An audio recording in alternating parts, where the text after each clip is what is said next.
makambo nde makambo bandeko nanga makambo ezotika biso te. Makambo ezoya kaka ezolukaka biso, makambo ezolanda kaka biso. Bisika nyonso tozokende makambo na makambo. Makambo kote oyo, makambo kote kuna, makambo kote na gauche, makambo kote à droite, donc makambo nde makambo. Ndenge eza boye na monde surtout ya batu na biso ya maboke. Batu oyo basepelisaka biso, batu oyo bazalaka non, soki humeur na yo eza ya mabe. Tango kotalaka ba filme na bango, otali bagag na bango, yo moko vandi osepeli. Mena minute oyo, bandeko na biso ya maboke bakomi kaka kolela na kolela. Bandeko na biso ya maboke bakomi na bango kaka mawa na mawa. Toutaki komona awa papa na biso comédien na biso na kombo ya Papa Chaka Congo. Auti kotika biso bandeko nanga. Ebele ya batukutu to bando kanisa. Comme Papa Chaka auti kotika biso quand même na monde ya batu na biso ya ba comédien, na monde ya bandeko na biso ya batu maboke, tokozwa mwa kimia, zoka kimia ezotika biso te.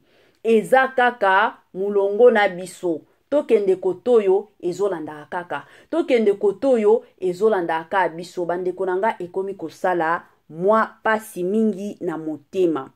Bonjour, bonsoir et bon après-midi, et cela ne dépendra qu'à l'heure à laquelle vous allez nous suivre. Bienvenue surtout sur notre chaîne Ursule Botelwa TV. Bandeko nanga na kopesa bino bambote kandenge zalaka. J'espère que batu nyonso baza bien. Côté na biso pe kandenge tolobaka na biso chaque jour, ce qui bomo na biso c'est que Nzambe azobate la biso nandenge moko ya bien bandeko nanga. Lelo kandenge toyaka tomemeli bino lisusu makambo mususu toye penza na sango moko ezosala pasi pe na motema biso tolobaka toujours soki akoloba eza tokoya koloba, soki pe akoloba eza te tokoya te. Soki tomoni matière asika ekoti biso pe tokotisa nini video.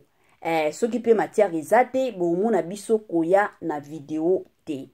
Bandeko nanga kandenge tolobaka avant tokota na moi annonce ya sujet na biso, avant toyebisa bino nini ezoleka na ba comédien na biso. Ekozala bien nanu toyebi ke non chaque jour soki tosali ba émission ya sika to ba video ya sika tozwaka toujours bato ya sika bakotaka. Toye ko sensibiliser bino soki ezambala liboso ya okota na chaîne na biso Ursule Botelwa TV, to sengi na bino bo s'abonner massivement. Tango bozo s'abonaka wana, bobo sana pete ko cliquer sur la cloche de notification pour surtout recevoir les nouveautés de notre chaîne. Bandeko nanga bo aimé ba vidéo na biso, bo partager et ko sala biso malamu mingi. Tolobaka toujours na chaîne na biso ya Ursule Botelwa TV. Pour na bantu ya kala ba o deja ba misana to sala kana biso challenge na biso. Challenge na biso ezala nde nini? Ba video kanenge to sali video ya sika, to sali ba partage na batu mosusu. Talaka to okota deja février, posa na biso to prière na biso eza que ti fin février to kokisa 29 000 abonnés. Alors bino nde borosunga Ursule Botelwa TV a kokisa 29 000 abonnés na peste nyonso. Alors na eko senga na bino to salaka ba challenge na biso kaka ndenge to salaka. Bandeko nanga kandenge na bando beta masolo na monde théâtral na biso, monde ya ba comédien na biso, monde surtout ya maboke. Bandeko nanga basangwa mawa ezokota kaka. Tozalaki na sangwa mawa awa, sangwa kukufa ya Papa Chaka Congo. Papa Chaka Congo autaki kotika biso. Tozalaki pe na sango moko ezalaki pe ya mawa, mais gloire au Seigneur na minito tokoti koloba na biso kaka gloire au Seigneur. Eza sango ya Papa Yandimosi oyo santé na yepe ezalaki bien te. Mais gloire au Seigneur lelo toyo komona Papa Yandimosi azongi na ye autaki Afrique du Sud aye kozonga kin santé na yepe ça va makambo nyonso pe ekomi ça va. Na kovanda ka boye diku toye komona pe mama epela kuna bandeko nanga eza ya pasi.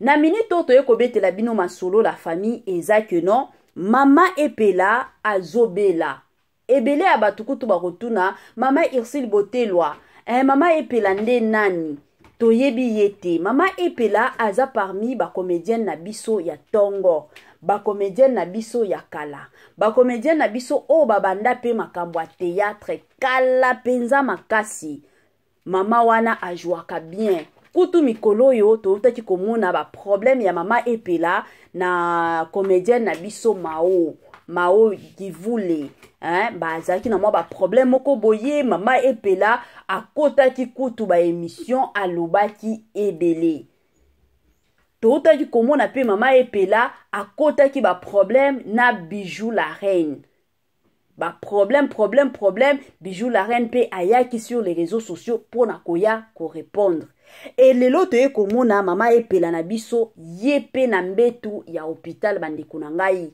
ezosala pasi ezosala penza pasi na motema bandeko na nga yango tolobaka toujours soki bokota na chaîne na biso bobosana kate ko s'abonner pe ko cliquer sur la cloche de notification parce que quand ba nouveauté ya bongo to ba information ya bongo eza ba information moko toyaka nango soki information eye tokotia vidéo bino kuna pe ba signaler bino ke non chez Ursule Botelwa TV moi vidéo ya sika ekoti mais soki ozalaki na ngonga o ya notification te moyen oyeba oyezoleka ezate donc ezalaka bongo yango boklikaka toujours et encore bandeko nanga ka ndenge na bando beta nanga masolo ka ndenge na bandaki koloba bandeko nanga ezosala pasi surtout na ba comédien na biso komona kino ba comédien na biso ba makambo ekomi kolandaka bango ka boye bakende na gauche makambo bazonga na droite makambo basala boye makambo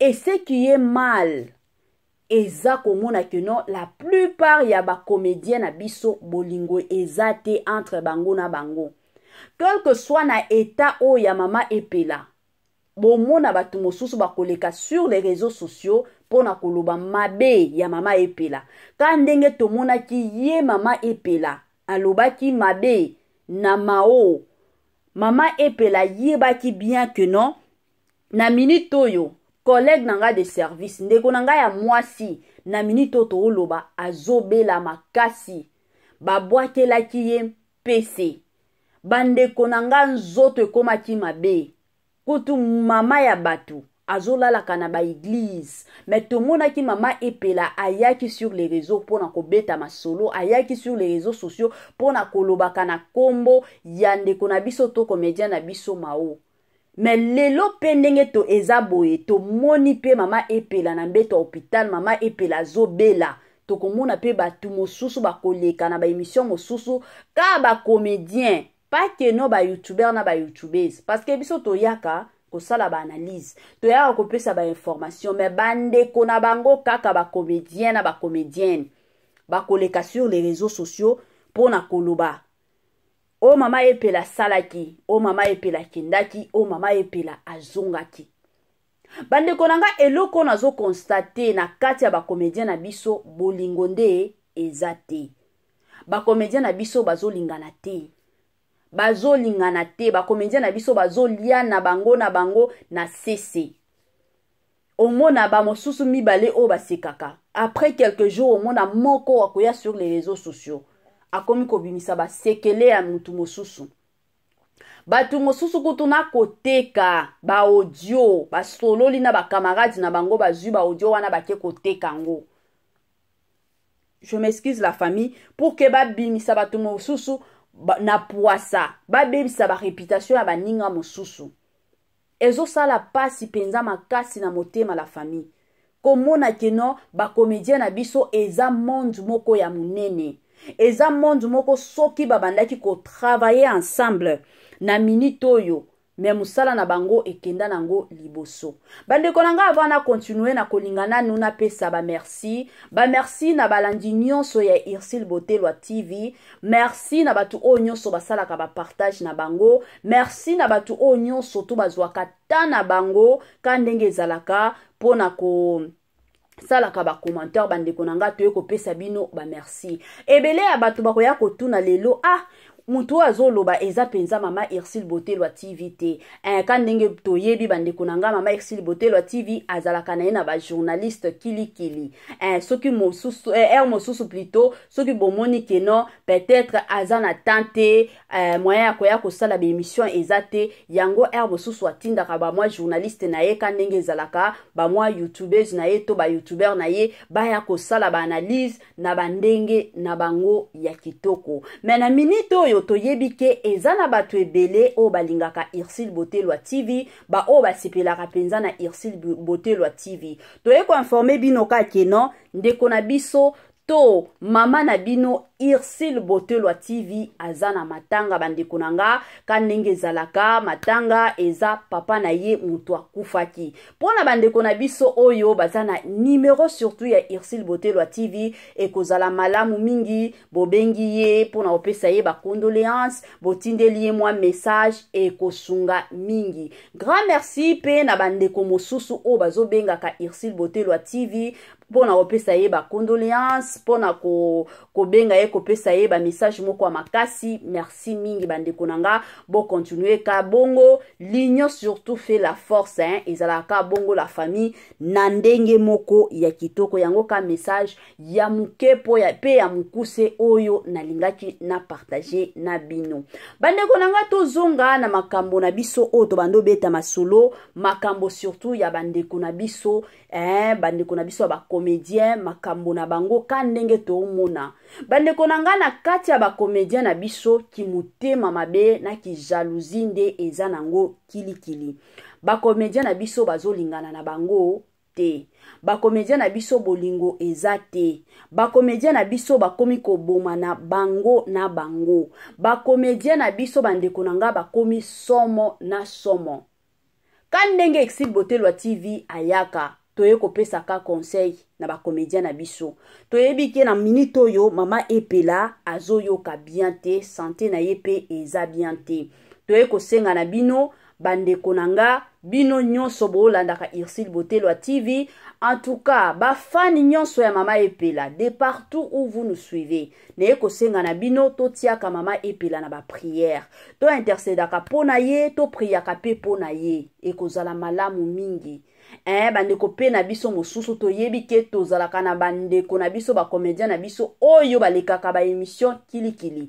Mutu alibose ezalaka Yagabi, mutu mibale ezalaka mosusu papa Ibutu to monaka ba bijou la reine balekaka ba émission. Na minito soki bozo kufela kandenge bozana matanga na monde artistique matanga eza na monde artistique lelo toye komona mama epela pe azana mbeto ya hôpital.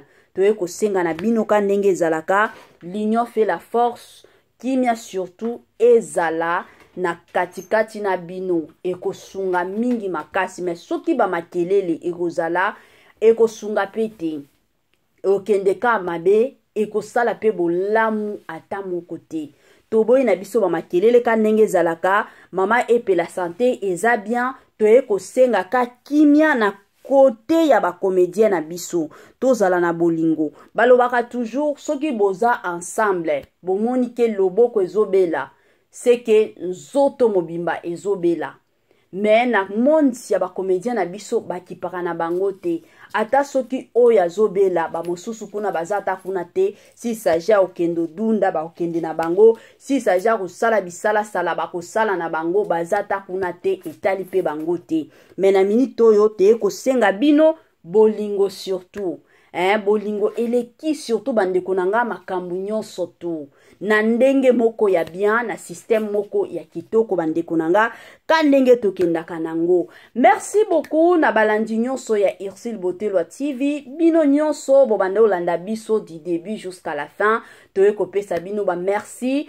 bino nyonso bo sali déjà ba partage na bino toye kopesa bino ba merci bino nyonso bo tia déjà ba commentaire na bino toye kopesa bino ba merci kandenge zalaka tokomi na biso mwa suka penza ya mwa partage na biso ya lelo talaka partage oyo tozana besoin ya komona ba commentaire na bino surtout ya malamu ya kopesa mwa comédienne na biso mama epela mwa makasi place nyonso aza toyebi ki azalaka abonné pe ya Ursule Botelwa TV tango omona pe ba commentaire na bino ekosala ye kitoko mingi makasi. Balandi nyonso ya Ercile Botelwa TV, ba abonné nyonso ya Ercile Botelwa TV, tokomi na biso na mwa suka penza ya partage na biso ya lelo, wana tokomona na lisusu na émission na biso. Tozala toujours branché et scotché sur Ercile Botelwa TV. Bye bye et à la prochaine.